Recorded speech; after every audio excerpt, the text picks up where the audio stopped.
Discrimination is the act of drawing unfair distinction between people based on their membership in certain group, classes or other categories. Sexual harassment in the workplace is a form of workplace discrimination.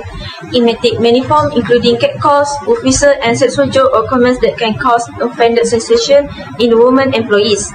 Sexual harassment can negatively affect the working environment, promote gender inequality at work, produces unfair employment practices and has a negative impact on workers' dignity and well-being. Research that was conducted by Women Aid Organization reveals that 62% of the 1,010 women surveyed state they have encountered one or more type of sexual harassment at work, implying that most Malaysian women has experienced sexual harassment at the workplace. Subject matter that focus in our assignment is co-worker. A co-worker is someone with whom a worker collaborates in their job. When co-workers are faced with issues or unique situations, they can share their knowledge and skills. This is especially important when other answers are not easily available. Workplace dynamics, individual stress levels and relationships can all be affected by co-worker interactions. Positive co-worker connections can be perceived as supportive and beneficial in dealing with day-to-day challenges and pressures that come with the job, and positive relationships can boost job satisfaction, workplace involvement and organizational commitment. This supportive relationship is more likely to develop in interactionally intense and high-stress situations, and it can aid in coping with high job expectations. However, there are several occurrences of unhealthy working relationships, one of it being sexual harassment. By definition, sexual harassment is unwelcome sexual behavior that's offensive, humiliating, or intimidating. It can be written, verbal, or physical, and it can happen in person or online. Anybody can experience sexual harassment regardless of their gender.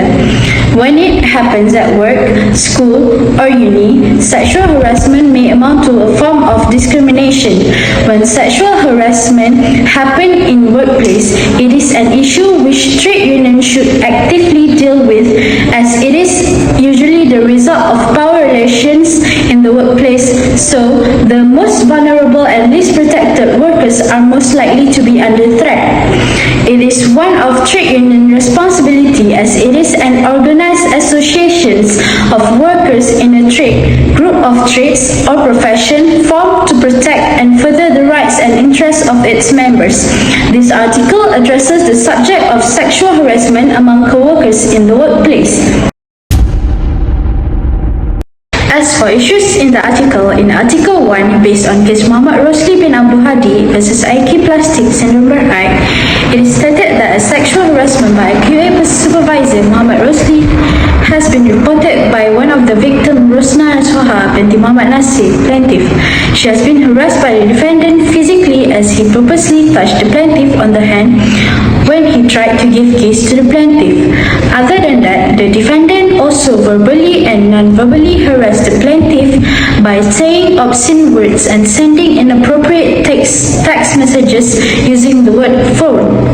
Moreover, the defendant harassed the plaintiff psychologically, as she had to face the consequences when the defendant spread fake stories to other co-workers, which also can cause some misunderstanding between the plaintiff and her husband. Next, based on Article 2, the case was involved between senior doctor and junior doctor at a public hospital in Klang Valley.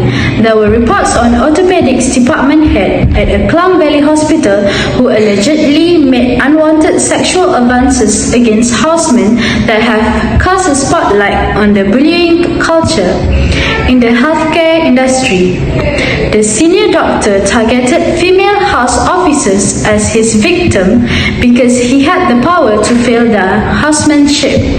The victim of sexual harassment in the healthcare sector could be more widespread but kept hidden because most of the victims are afraid of speaking out of fear that they could lose their job. Lastly, on Article 3, it stated that former headmaster of a high school in Hulu Terengganu has been confronted to the Kuala Berang Magistrate Court for 5 charges of indulging 3 staffs in early 2021. According to the first charge, he was charged with violence against a 35-year-old woman in a lab in the school area. For the second, third, and fourth charge, he was charged with the same act against a 33-year-old woman. He was charged with the act at 3XI location, which is the storeroom, the steps of the seminar room, and the teacher's room at school, 3 times between 9 a.m. until 3 p.m. on January 2021. He was also being accused of fifth charge of molesting a 44-year-old woman in the teacher's rooms until 9 a.m. until 10 a.m. on 16 January 2021. Malaysian Trade Union Congress (MTUC) is the trade union participating in this issue. When workers had no organisation to look out for their interests, defend them, and reflect their views in general, the MTUC was formed. The MTUC's goals are to promote the interests of its associate organisation, improve workers' economy and social situation, and also provide support to them. The MTUC also perform the functions of providing for statutorily mandated society security measures to protect their employees. To ensure that policies are formed and action is followed to ensure a positive working environment is an organization, as well as to construct training centers and expand workers' training facilities. Additionally, the National Union of the Teaching Profession (NUTP) may be involved in this matter. NUTP is always concerned about teacher service, career relations, special privilege, and other topics relating to as a union of teachers and advocates for the teaching profession. Educators' rights must be protected and fought for an excellent and efficient. Also, advice must be provided in any issue brought by them. Employees can negotiate from a position of power with employers over health and safety, job training, and other work-related problems by forming a trade union. Unions also play a vital role in ensuring that management treats its employees fairly and with respect. One of the reasons behind this issue is power differential. Power differential is where there is a difference between two individuals in terms of position and authority. For example, in the case of Dr. Zamizuki against Neighborhood Hospital, the perpetrator targeted young female house officers who were vulnerable since he possessed the authority to fail their housemanship. Victims are frequently pressured into sexual action because they are promised professional favors or fear of losing their career if they fail to comply with their superiors.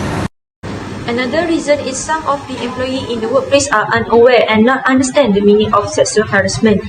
Some employees are unsure of what constitutes sexual harassment in the workplace. They may be unaware that calling a co-worker sayang or complimenting their beauty is a ground of sexual harassment.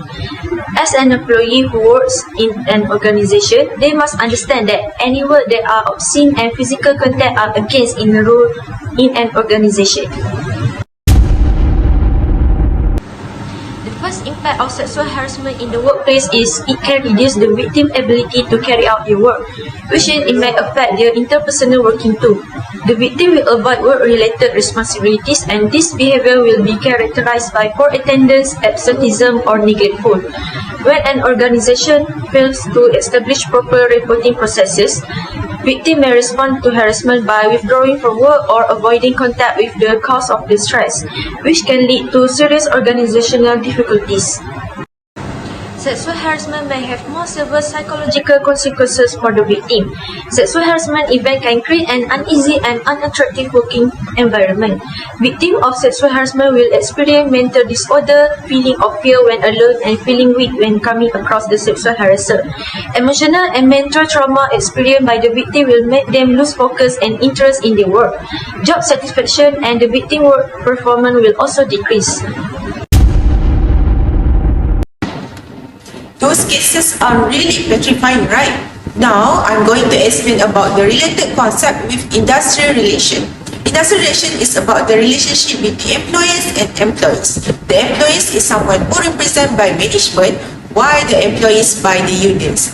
The government also involved in the enacting and handling various legislation.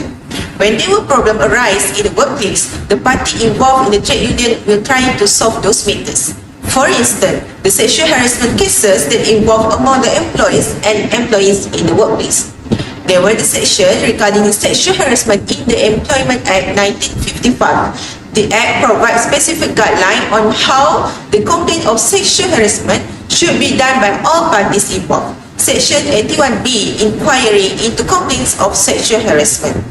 Every sexual harassment happens either involving the employee against another employee, an employee against another employer, or employer against employee.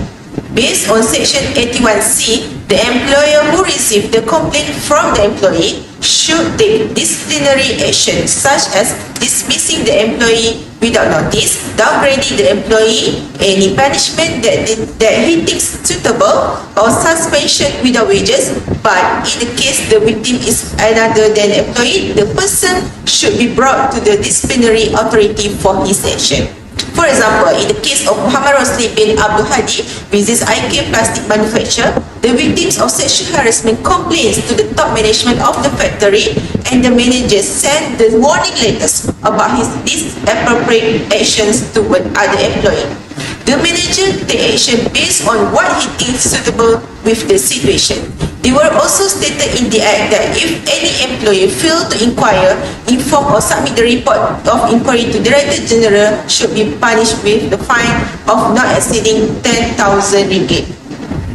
In the case of senior and junior doctor in hospital at the Klang Village, most of the victims said that the cases cannot be complained because there were no evidence. They were stated in the Section 81B Clause 3A that the employer who received the complaints can refuse to inquire when there were no evidence about the complaints. The complaints of sexual harassment, especially among the women, workers need to be involved by the whole party of industry seriously for us to handle these serious problems that always arise in the industry.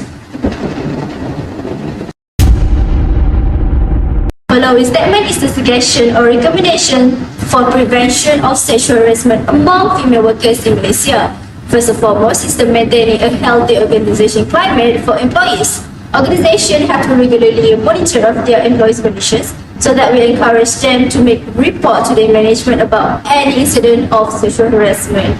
Second is outline of in-house mechanism to combat sexual harassment in the workplace. A policy statement prohibiting sexual harassment in the organization, a clear definition of sexual harassment, a complaints procedure, disciplinary rules and penalties against the harasser. Lastly is the involvement and the roles of trade union, which is the most effectively when it's joined to handle the issue of sexual harassment of female workers in the workplace. Trade union can help the prevention of sexual harassment through an awareness and sensitivity towards the issues among the members, and by ensuring that the standards of conduct of the members do not cause offense. In conclusion, in Malaysia, the problem of sexual harassment in the workplace has reached alarming proportion, particularly in employment sector. Indeed, sexual harassment in the workplace is a common occurrence, but employers and workers do not take it seriously.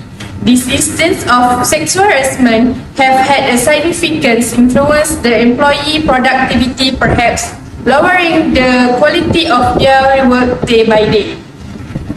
Although there is no special legislation in place to address the problem of sexual harassment, victims of sexual harassment can seek legal redress through channels such as labour laws. Employment Act 1955, there were sections regarding cases of sexual harassment. The Act provides the specific guideline on how the complaint of sexual harassment should be done by all parties that involved. Through the issue that we already do the research, the section that related to sexual harassment is Section 8, Clause 1B and C under Employment Act 1955. They were stated in the section that the employer who received the complaints can refuse to inquire when there were no evidence about the complaints. And in Section 8(1)(c), there was stated the employer who received the complaint from the employee should take disciplinary action. Malaysian new legislation may not be adequate to adequately resolve the problem of sexual harassment. Legal attempts to resolve the issue are likely to proceed, as everyone has the right to protect their safety while working.